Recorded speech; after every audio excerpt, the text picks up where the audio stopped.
नमो अर्हन्ताणं नमो सिद्धाणं नमो आयरीयाणं नमो अजाय बोलो ये सब साहुणम् मंगलम भगवान वीरो मंगलम गौतमो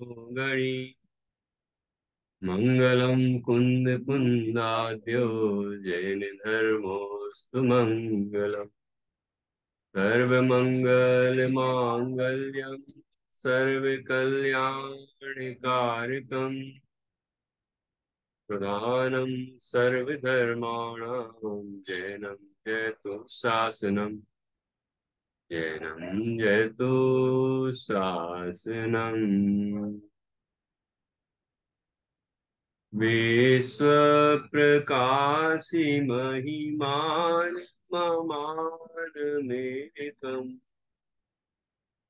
ओमक्षराद्यखिलवाङ्मय हेतुभूतम् यं शङ्करं सुगतमीशमनीशमाहु अरहन्त मूर्जितमहं तमहं नमामि।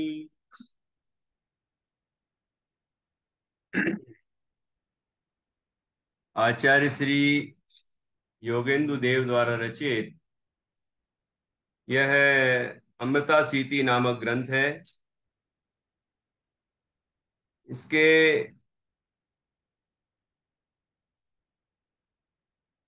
70वें काव्य पर आज हम चर्चा करेंगे। कल 69वें काव्य पर चर्चा की थी, 69, जिसमें आत्मा के ज्ञान की महिमा हमने समझी थी। विश्व में ये माना जाता है कि सूर्य प्रकाशक है। ये भी माना जाता है कि रात्रि में चंद्रमा प्रकाशक है। लेकिन ये नहीं समझ पाता यह जीव मोह के कारण कि यदि ज्ञान ना हो तो सूर्य कैसे प्रकाशन करेगा और चंद्रमा कैसे प्रकाशन करेगा। ये प्रकाश फैलाएगा भी तो जानेगा कौन कि प्रकाश फैलाया है सूर्य ने या चंद्रमा ने। ये ज्ञान की महिमा है। ये कल्पना करिए, विश्व में ज्ञान ना होता तो क्या होता? कुछ होता ही नहीं, जीरो होता। क्योंकि ज्ञान ही तो जानता है कि है, ये है, ये है, ये है, ये नहीं है ना। तो ज्ञान ही नहीं होता तो जानता कौन? तो जानने वाला ही नहीं होता तो वस्तु के होने और नहीं होने से होता क्या फायदा? तो ये ज्ञान का महात्म्य है। और ज्ञान की ये महिमा जो है, ये ज्ञान ज्ञान गुण की अनंत महिमा है। ज्ञान गुण हमारे अंदर है। देखिए, ज्ञान गुण की पूर्ण विकसित पर्याय केवल ज्ञान है, जिसमें अपने अनंत गुण पर्यायों सहित लोकालोक ज्ञात होता है।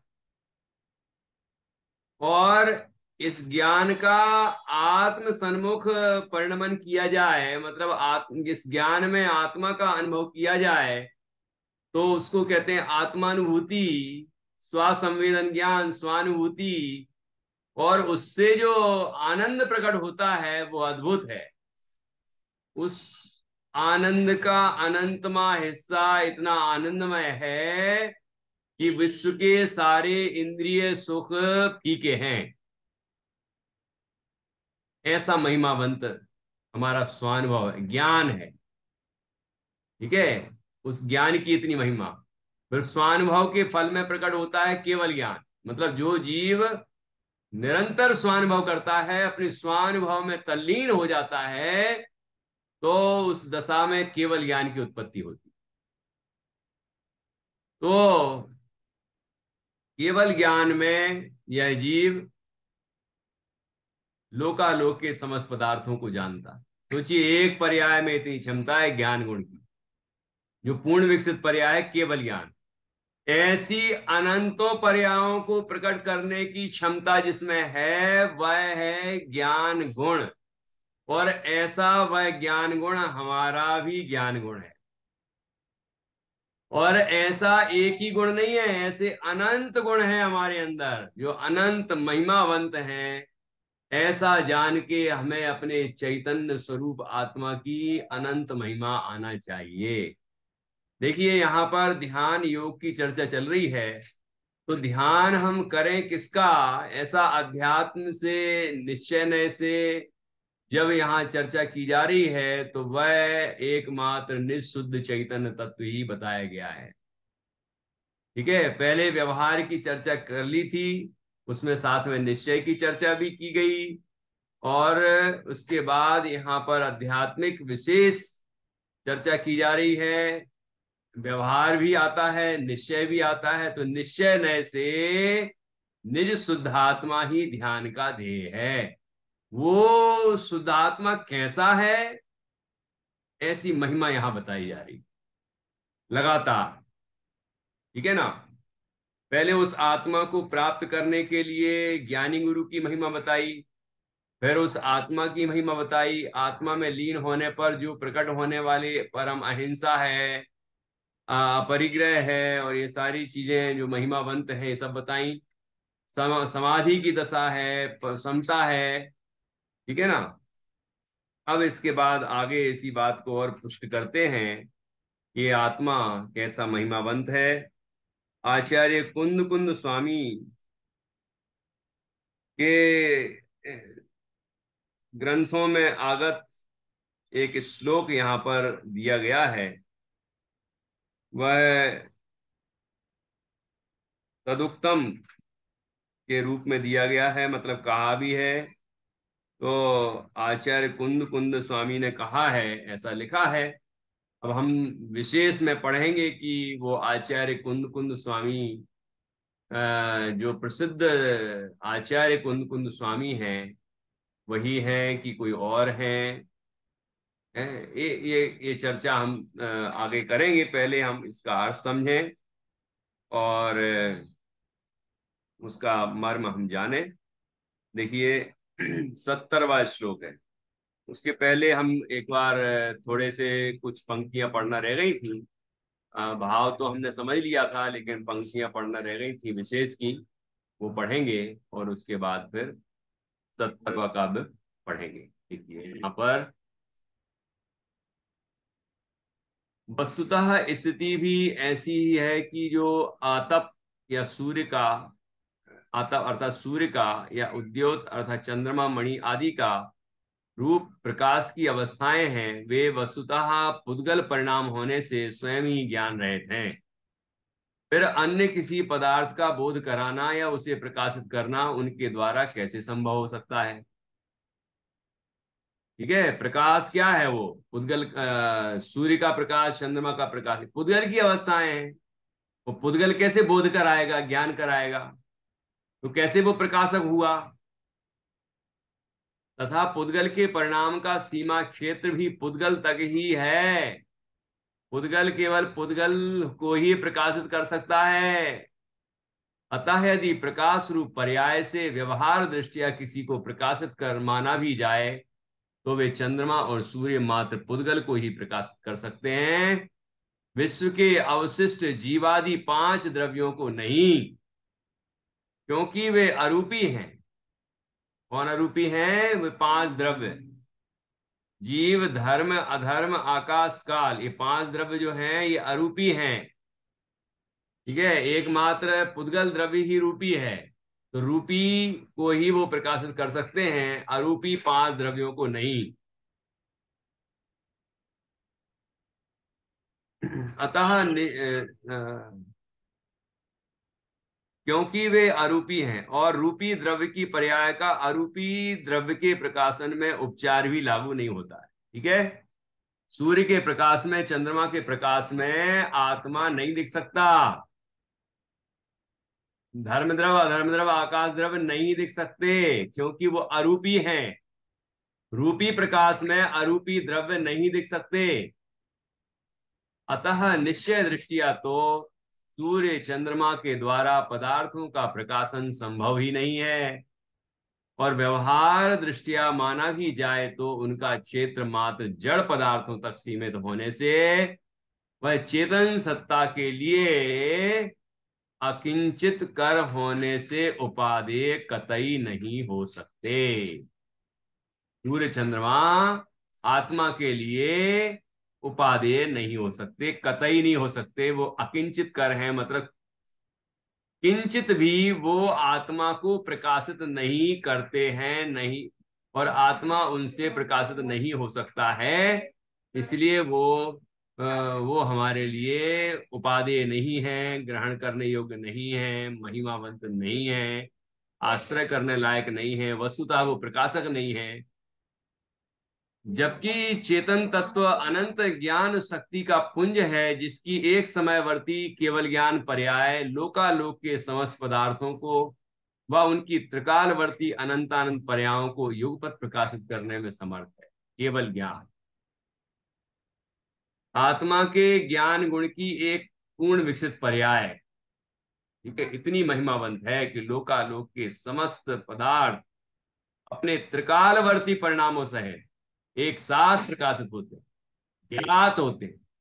प्रकाशित होने का अर्थ है, जब ज्ञान के संबंध में कहा जाए तो प्रकाशित होने का अर्थ है जाना जाना, मतलब ज्ञान के द्वारा वो सब जाने जाते हैं। ऐसा कोई लाइट है ना, ऐसा प्रकाश नहीं आता कोई सफेद सफेद रंग का, वो तो पुद्गल है। तो ज्ञान अपने, वो ज्ञान अरूपी है। ज्ञान अपनी क्षमता से पदार्थों को जान लेता है, ये ज्ञान की प्रकाशकता है। और ऐसी केवल ज्ञान की अनंतानंत पर्यायों का जनक आत्मा का एक ज्ञान नामक गुण है, और ज्ञानादि अनंत गुणों का निधान यह आत्मा है। अतः इसकी महिमा के आगे सूर्य चंद्रमा आदि तो पर्वत व राई के बराबर भी साम्य नहीं रखते। पर्वत कितना विशाल और राई कितनी छोटी, ठीक है, उतनी भी समानता नहीं रखते। ये कह रहे हैं, ये नहीं कह रहे कहाँ पर्वत और कहाँ राई, है ना। आत्मा के अनंत गुणों के सामने, आत्मा के ज्ञान गुण के सामने, आत्मा के सामने अनंत गुणों के निधान आत्मा के सामने वो सूर्य चंद्रमा आदि बिल्कुल भी महिमावंत नहीं है। इस तरह यहां बड़ी सुंदर चर्चा की। हमें महिमा आती है पुद्गल की, हमें महिमा आती है धन संपदा वैभव की, दीपक की, लाइट की। वैज्ञानिकों ने लाइट बना दी, पहले तो लाइट थी नहीं, लोग अंधेरे में ही रहते होंगे, पता नहीं क्या है। अरे मणि प्रकाश था, मतलब कितना धनवान था ये देश कि जहां मणियों के प्रकाश से प्रकाशित होते थे घर, ठीक है। और और भी चीजें थी, जैसे मिसाल जला ली और दीपक जला लिया, बड़ा दीपक भी जला सकते हैं, पूरा प्रकाशमान हो रहा है कमरा। तो ऐसे नहीं था कि हमारे यहाँ प्रकाश की व्यवस्थाएं नहीं थी, और स्वाधीन व्यवस्थाएं थी। इसमें तो पराधीन व्यवस्थाएं, ये लाइट कहाँ बन रही है, अपने देश में ही बन रही है और विदेशों से आयात करनी पड़ती है। ये गैस सिलेंडर कहाँ कहाँ से आते हैं पता है? पहले आराम से हम लकड़ियां, मतलब पेड़ उगाते भी थे, और उनसे उन जो पुराने हो जाते थे पेड़, खराब हो जाते थे, है ना, तो ऐसे पेड़ों को काट के और उनसे उन लकड़ियों से रोटी बनाते थे, भोजन बनाते थे, ठीक है ना। तो मतलब एक ही जो डालियां टूट जाती हैं, जो ऐसे बहुत सारी चीजें हैं ना, वेस्टेज, तो उनका भी उपयोग करते थे। और अधिक पेड़ उगाओ, फिर पेड़ भी काटते हैं कोई, तो उसमें कोई समस्या नहीं है।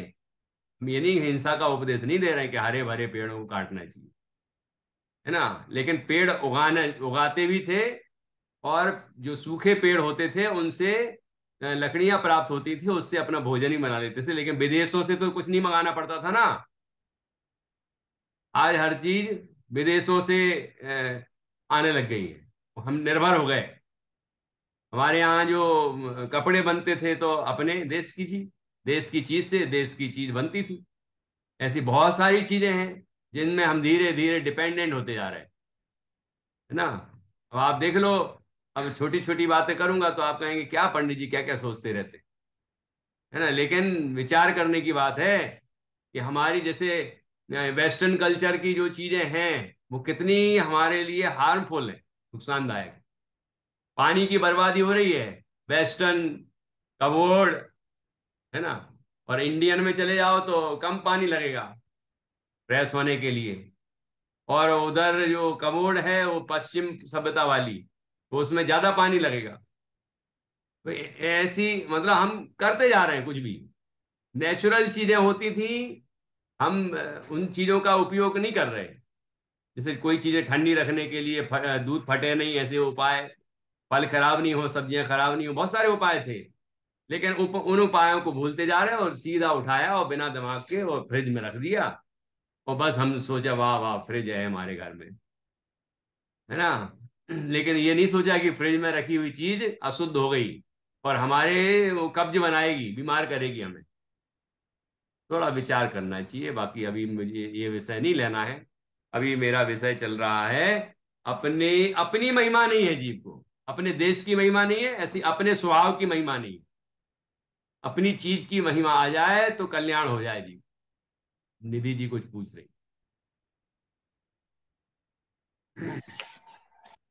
भैया जी इस छंद से इस बात को रिलेट कर सकते हैं कि जैसे हम सूर्य चंद्रमा की स्थिति से हमारा भविष्य को या ज्योतिष राशिफल से हम सूर्य चंद्रमा से हम हमारा राशिफल पे डिपेंडेंट होते हैं। तो राशिफल मतलब राशिफल बेकार की चीज है ऐसे बोल सकते हैं, क्योंकि सूर्य चंद्रमा हमारे आत्मा के उपाधि नहीं है। बिल्कुल। जैसे सूर्य चंद्रमा हमारे आत्मा के लिए उपादेय नहीं है, ऐसे ही ये राशियां राशियों के फल आत्मा के लिए उपादेय नहीं है। परिग्रहों की चिंता वो करते हैं जिन्हें परिग्रह की चाह होती है। आप ये विचार कर लेना। तो परिग्रह चाहिए या परिग्रह जो है वो संभाल के रखना है, तो वो ग्रह की चिंता करते हैं, मेरे ग्रह ठीक चले, मेरे ग्रह खराब ना हो, है ना। खराब चल रहे हो तो कोई के पास पहुंच जाएंगे, भैया हमारे ग्रह ठीक कर दो, है, पता नहीं क्या। तो ये परिग्रह की चिंता करने वाले ग्रहों के चक्कर में पड़ते हैं, घबराते हैं। आज कौन सा वार है, तो आज ये है, तो आज इनका दिन है, तो आज इनका दिन है, तो आप इनको मना लो कि उनको कर लो, पता नहीं क्या क्या गृहित क्या चल रहा है। हम निष्परिग्रह हो, अभी निष्परिग्रह की बात आई थी ना, कि आत्मा, वही आत्मा अपने स्वरूप में पूर्ण मग्न हो सकता है, भगवान बन सकता है जो निष्परिग्रही हो, वितराग हो, अहिंसामय हो, है ना। तो ऐसा स्वरूप यहां बताया गया है, ठीक है ना। तो ये वाक्य याद रखना है। परिग्रह की भावना वालों को ही ग्रह ग्रह से भय लगता है, वही ग्रहों के चक्कर में पड़ते हैं। तो ये अंगूठी पहन लो तो इस ग्रह को शांत हो जाएगा, ये पहन लो तो ये हो जाएगा, है ना, ये कर लो तो ये हो जाएगा, ये कर लो तो ये हो जाएगा, वास्तु ये कर लो तो ऐसा हो जाएगा। तो ये कोई कार्यकारी नहीं है। ठीक है, उनकी ज्ञापक निमित्तता है, लेकिन ज्ञापक ही है, वो कारक निमित्त भी नहीं है। कारक निमित्त तो कारक होते ही नहीं, लेकिन वो कारक निमित्त भी नहीं है ना। ठीक है। और यहां जो बात चल रही है, इस अपेक्षा विचार किया जाए तो जब सूर्य चंद्रमा उपादेय नहीं है तो वो सूर्य चंद्रमा की स्थिति के कारण जो भी कुछ हमारे जीवन में प्रभाव आता है वह उपादेय कैसे हो सकता है। तब हे, एक शुद्ध चैतन्य तत्व ही उपादेय है, बाकी सब ये है। अब इसी बात को आगे समर्थित पुष्ट करने के लिए आचार्य कुंद कुंद स्वामी का एक उद्धरण प्रस्तुत किया गया है। ये वो इस पढ़ेंगे यहाँ।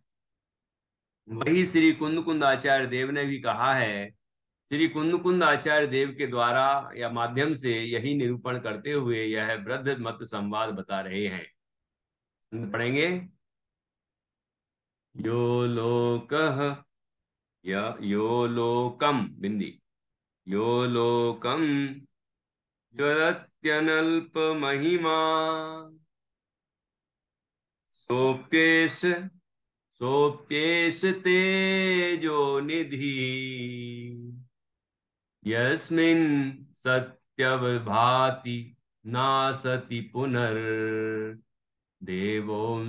माली स्वयं तस्मिन् बोधमय प्रकाश विशदे मोहांधकारापहे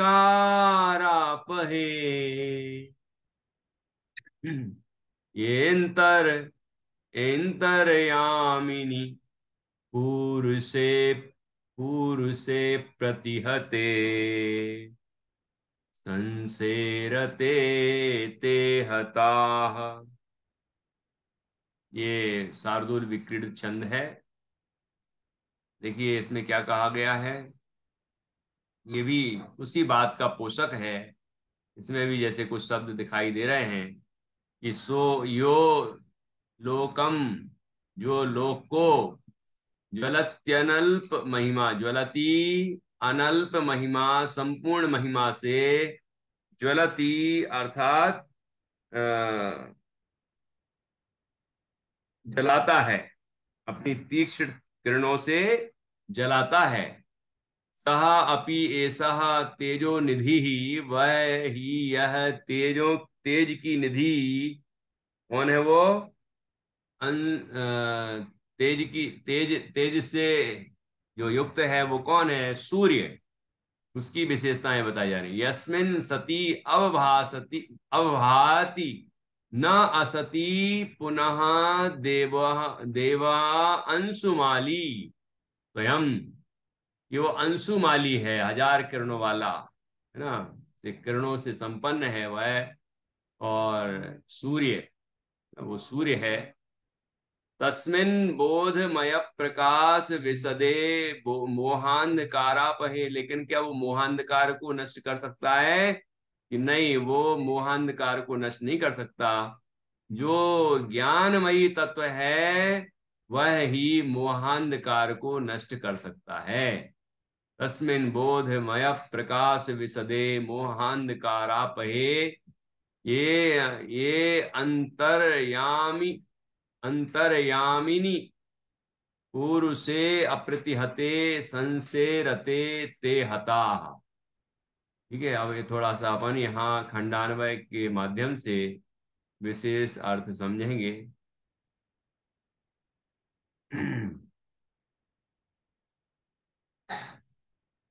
अनल्प महिमा, अत्यधिक महिमाशाली यह जो लोकम ज्वलयति ज्वलयति, इस त्रियग या मध्य लोक को अपनी तीक्ष्ण किरणों से जलाता है। सह अपि ऐसा, वह भी यह स्वयं तेजो निधि अंशुमाली देव, स्वयं ज्योति पुंज सूर्यदेव अपि भी यस्मिन सती, जिसके रहने पर अवभाति प्रकाशमान होता है। क्या कह रहे हैं? जो लोक को, मध्य लोक को प्रकाशित करने वाला सूर्य है वह जिसके होने पर प्रकाशित होता है। असती ना, और जिसके ना रहने पर प्रकाशमान नहीं होता है। क्या कह रहे हैं? जिसके होने पर वो सूर्य प्रकाशमान है, और जिसके ना रहने पर वो सूर्य प्रकाशमान नहीं है। वो कौन है? तस्मिन, उस बोधमय प्रकाश विशदे, ज्ञानात्मक प्रकाश से विस्तीर्ण, लोकव्यापी है, जो अपने ज्ञान प्रकाश से लोकालोक को जानने में समर्थ है, जो मोहांधकारापहे और मोह अज्ञान रूपी अंधकार को दूर भगाने वाले, अप्रतिहत अर्थात अबाधित सामर्थ्य वाले, जिसकी सामर्थ्य ऐसी है कि उसमें कोई बाधा उत्पन्न नहीं कर सकता। कहते हैं वज्र पटल भी सामने आ जाए तो वज्र पटल को तो जान ही लेगा, वज्र पटल के बाहर कौन सी चीज है वो भी जान लेगा। ऐसी ज्ञान की महिमा है, ज्ञान की आड़े कुछ नहीं आ सकता।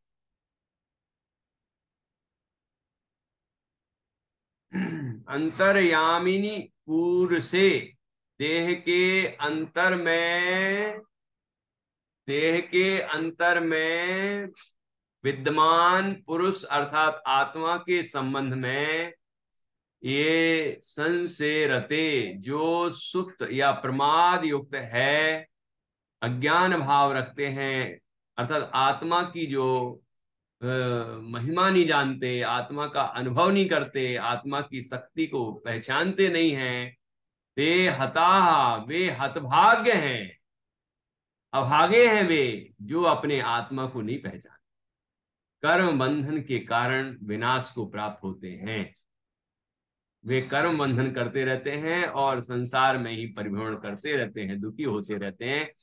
यहाँ जो लिखा है बहुत गजब की बात लिखी है, ऐसा महिमावंत जो आत्मा है कि जिसके होने पर ही सूर्य प्रकाशमान कहा जाएगा, और जिसके ना रहने पर सूर्य प्रकाशमान नहीं कहलाएगा। जगत को सूर्य देवता की तो महिमा है, लेकिन उस सूर्य देवता को जानता कौन है, उस गायक की महिमा नहीं है। वे हतभाग्य हैं, भाग्यहीन है वो, अभागे हैं। अब कोई कहे आत्मा गया तेल लेने, ऐसा आत्मा का अपमान करे तो आप बताओ वो कितना अभागा होगा। कोई कहे कि ये लोग तो आत्मा फात्मा की चर्चा करते रहते हैं, बताओ वो कितना अभागा होगा कि जो आत्मा से इतनी एलर्जी रखता है ना, आत्मा की जिसको बिल्कुल महिमा नहीं है। अरे जिसको आत्मा की महिमा होती है उसे आत्मा शब्द सुन के ही अपना आत्मा दिखने लग जाता है, उसकी महिमा आने लग जाती है। अभी अपन ने पढ़ा था कि नहीं कि भगवान जिनेंद्र के दिव्य उपदेश का सार क्या है, तो बताया गया था ये ज्ञान दर्शनमयी निज शुद्ध चैतन्य तत्व, यह बताना ही दिव्य ध्वनि का सार, यही बताना है और कुछ नहीं बताना। क्योंकि आत्मा को जिसने जान लिया उसने सब जान लिया, और आत्मा को नहीं जाना तो कुछ भी नहीं जाना। ठीक है ना, क्योंकि सारभूत तत्व यही है, यही है। देखिए बड़ी सुंदर चर्चा है, इसको हम भाग्यशाली हैं कि हमें ये बात सुनने को मिली और हमें ये बात अच्छी लग रही है, रुच रही है। ये हम भाग्यशाली ही हैं, है ना। और हम और भाग्यशाली तब बनेंगे जब हम उस आत्मा का अनुभव करेंगे और उस आत्मा की जो वैभव है उसको हम प्रकट करेंगे, उसका आनंद लेंगे और एक दिन परमात्म दशा की प्राप्ति करेंगे।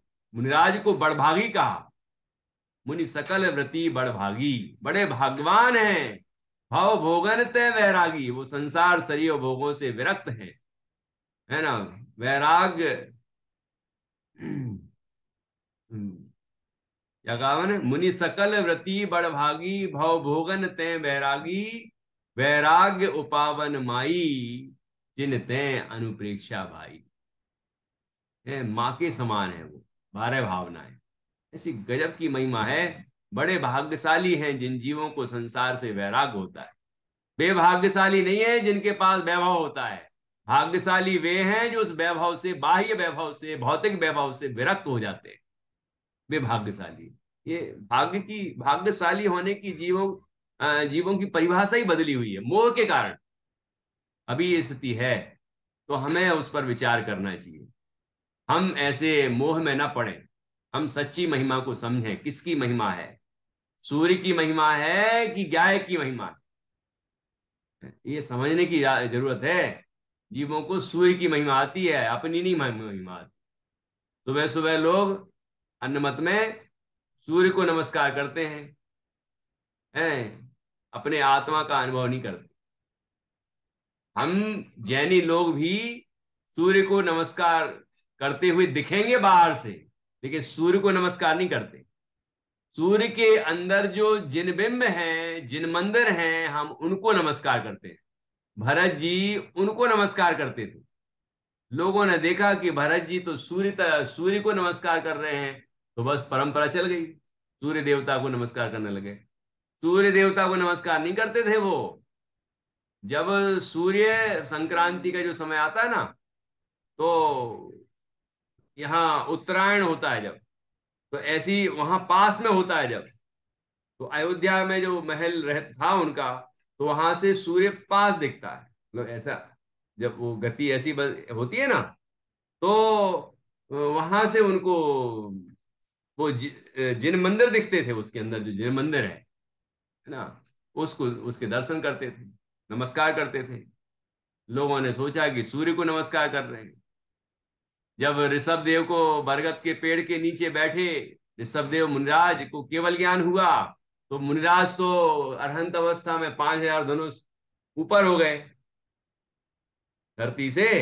और और लोगों ने, मनुष्यों ने तो वहीं चक्कर लगाया, क्योंकि भाई वहीं तो ऋषभ देव विराजमान थे ना, तो उन्हें तो पता था कि हम पेड़ के चक्कर नहीं लगा रहे, हम तो मुनिराज के और उन अरहंत परमात्मा की परिक्रमा दे रहे हैं। लेकिन परंपरा क्या हुई कि लोगों ने सोचा कि ये पेड़ की परिक्रमा दे रहे हैं, तो बस पेड़ की परिक्रमा लगाते रहते हैं लोग। देखा होगा कि नहीं देखा होगा, ये पद्म पुराण में लिखा हुआ है। ठीक है ना, तो ऐसा विचार करना चाहिए। देखिए अभी अपन यहाँ चर्चा करते हैं, हिंदी अनुवाद पढ़ते हैं टीका का। अत्यंत महिमा युक्त जो तिर्यक लोक को अपनी तीक्ष्ण किरणों से जलाता है अर्थात प्रकाशित करता है, वह भी यह प्रत्यक्ष रूपी तीक्ष्ण किरणों का पुंज देवगति नाम कर्म के उदय से देवरूप अथवा अज्ञानी जनों के लिए देवता स्वरूप सूर्य स्वयं, यदि जो चिन्मय ज्योति रूप निजात्मा में लीन होने पर प्रकाशित होता है और लीन नहीं होने पर प्रकाशित नहीं होता, इस कारण से सकल विमल केवल ज्ञान रूप प्रकाश के विस्तार से युक्त और दर्शन व चारित्र मोहिनी रूप अंधकार के नाशक उस परम ज्योति को भूलकर जो सो जाते हैं वे नष्ट होते हैं, नष्ट हुए हैं। क्या कह रहे हैं? देवगति नाम कर्म का उदय है उस सूर्य को, सूर्य विमान है, उस विमान में एक सूर्य नाम का देवता रहता है, उसके प्रजा है, पूरा महल है, सब कुछ होता है उसमें, बहुत बड़ा होता है वो। ठीक है ना, लेकिन लोग तो बस सूर्य को देखते हैं, सूर्य के अंदर क्या क्या है उसकी खबर ही नहीं। ठीक है, उस सूर्य देवता को देवगति नाम कर्म का उदय है। और आगे क्या बताया कि जो अपने आत्मा में लीन होते हैं उनको केवल ज्ञान प्रकट होता है, तो केवल ज्ञान होता है, उस केवल ज्ञान में सारा लोकालोक प्रकाशित होता है। ठीक है ना, तो जिसने अपने को देखा, अपने में लीन हुआ, उसको केवल ज्ञान प्राप्त होता है और वो लोकालोक को जानता है। और जिसने अपने को नहीं देखा, उसको केवल ज्ञान नहीं होता है और उसे लोकालोक का ज्ञान नहीं होता है। ठीक है, और लोकालोक का ज्ञान नहीं होता है तो सूर्य का भी ज्ञान नहीं होगा। और अब अपन अपने सामान्य ज्ञान की बात कर लें, तो अपने जो ज्ञान है, यदि ज्ञान नहीं होगा तो सूर्य चंद्रमा भी दिखाई नहीं देंगे। ज्ञान है इसलिए सूर्य चंद्रमा है ये पता चल रहा है, तो महिमा ज्ञान की है। भावार्थ, निज निरंजन परमात्मा का प्रकाश प्रकाश उपादेय है।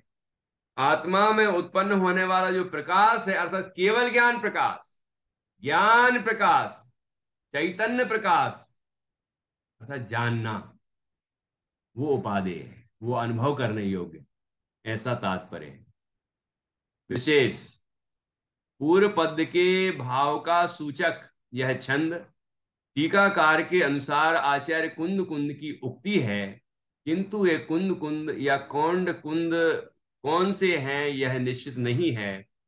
समय सारादि ग्रंथों के कर्ता महान अध्यात्मवेत्ता आचार्य कुंद कुंद के ग्रंथों में तो यह छंद प्राप्त होता ही नहीं है।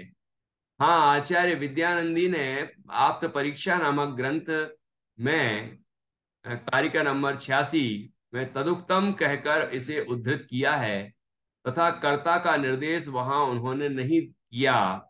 यदि यह पद प्रख्यात आचार्य कुंद कुंद का होता तो वे आदर के साथ उनका नामोल्लेख अवश्य करते। पूर्व पद के अनुरूप ही इस पद का भाव है। जैसे नेत्रहीन व्यक्ति के लिए सूर्य का उगना या ना उगना समान है, क्योंकि वह उसे देख ही नहीं सकता है।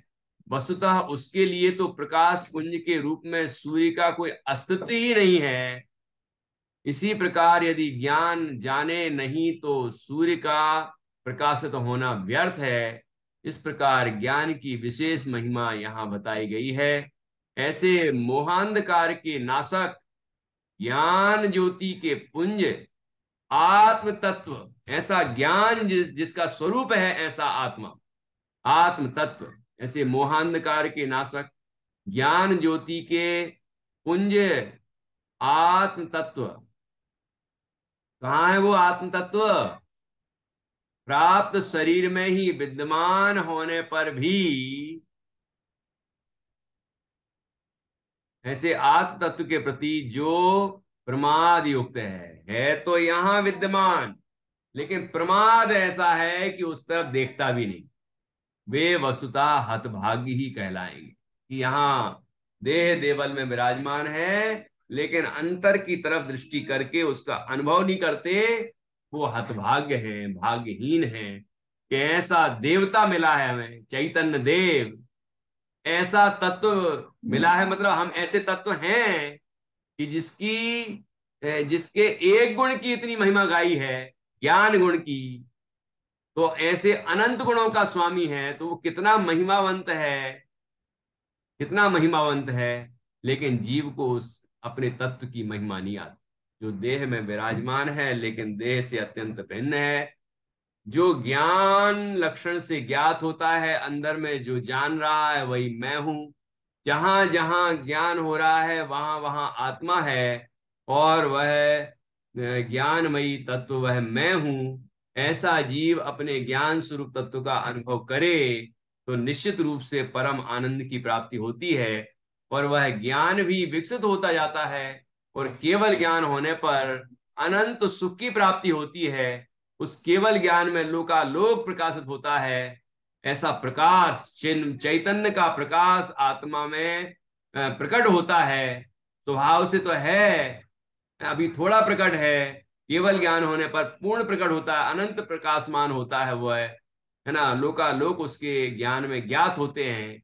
ऐसा महिमावंत ये तत्व है जिसकी एक पर्याय की इतनी महिमा, उस ज्ञान की कितनी महिमा होगी, और ऐसे अनंत गुणों की कितनी महिमा होगी, अनंत गुणमयी आत्मा की कितनी महिमा होगी।